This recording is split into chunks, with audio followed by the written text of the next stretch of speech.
La dernière fois que notre conseil municipal avait été déplacé au centre de conférence, c'était pendant le Covid, une situation alors exceptionnelle.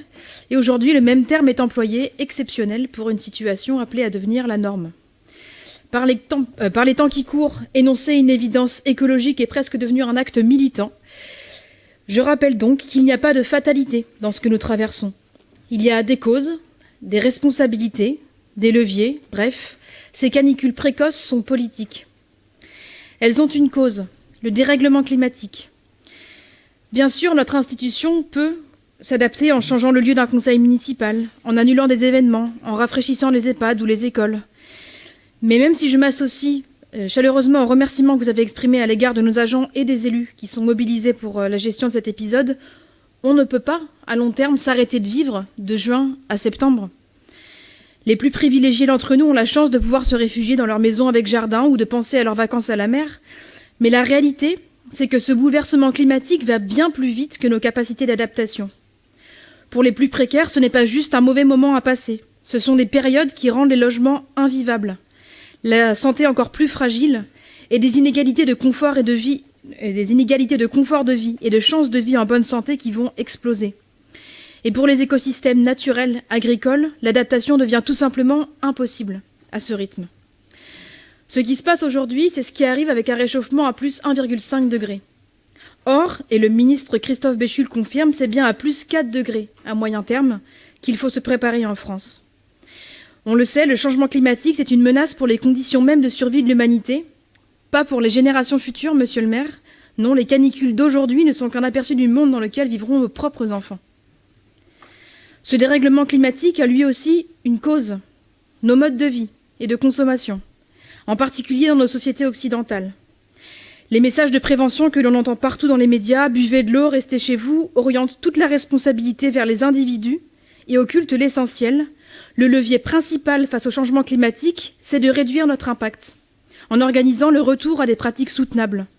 En parallèle, bien sûr, d'organiser notre nécessaire adaptation, mais en somme, lutter contre le changement climatique, ce n'est pas assurer une gestion de crise permanente. C'est engager une transformation courageuse et au long cours.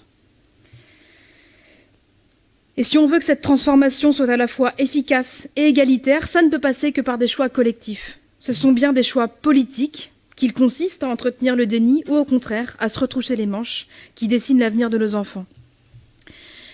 Bien sûr, qui dit enjeu mondial dit réponse mondiale, mais chaque territoire, chaque assemblée politique doit en prendre sa part. À Grand Poitiers, les mobilités représentent 56% de nos émissions de gaz à effet de serre.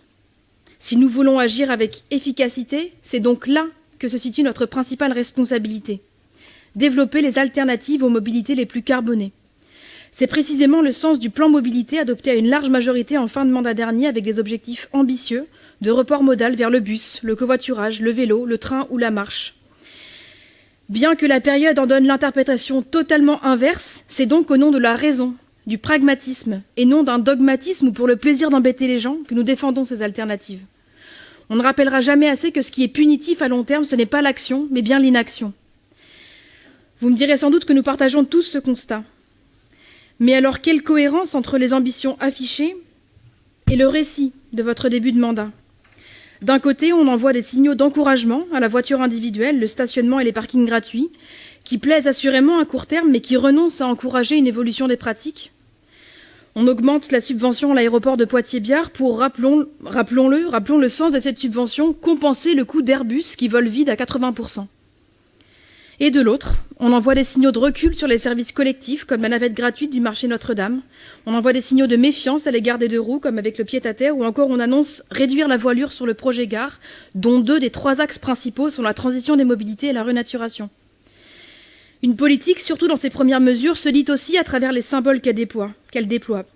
Et le récit symbolique que vous construisez, le flou dans les perspectives que vous dressez depuis le début du mandat n'est pas, pour nous, à la hauteur des enjeux climatiques. Flatter les habitudes du présent, c'est toujours populaire. Mes chers collègues, la responsabilité des élus, ce n'est pas seulement de gérer le présent, c'est aussi de préparer l'avenir. Et enfin, en guise de post-scriptum, au-delà du fond, il y a la méthode. Après tant de leçons sur la concertation, sur l'évaluation, ces principes seraient-ils devenus secondaires une fois aux responsabilités ? Alors que vous avez manifestement de l'appétence pour la communication, pourquoi ne pas assumer jusqu'au bout la transparence et présenter y compris les renoncements et leurs raisons ? Prenons l'exemple du parking Notre-Dame, plus de 2 millions d'euros d'argent public engagés en urgence après sa fermeture dans l'investissement conséquent d'agrandissement du parking du Palais de Justice. Un parking gratuit le samedi, relié au centre-ville par une navette gratuite, finalement supprimée, annoncée par un entrefilet dans la presse. Quelle concertation, quel courage de la communication. Autre exemple, l'éclairage public. Avant, une solution équilibrée, travaillée avec le retour de certains commerçants et des collectifs d'étudiants, l'extinction à minuit l'hiver, à 2 heures l'été, pour coller à l'heure de la fermeture des terrasses. Vous y mettez fin d'un trait de plume, avec une extinction à 1 heure toute l'année. On nous parle du maire qui rallume la lumière, mais en pratique, aujourd'hui, vous éteignez plus tôt qu'avant. Là encore, quelle concertation, quelle évaluation avant d'agir. À privilégier les effets d'annonce et les symboles, on risque d'oublier l'essentiel. Les réponses aux besoins réels des habitants se construisent dans la finesse des usages, dans le dialogue et dans la cohérence des politiques publiques. Et pour le coup, c'est vrai pour le présent comme pour l'adaptation au changement climatique.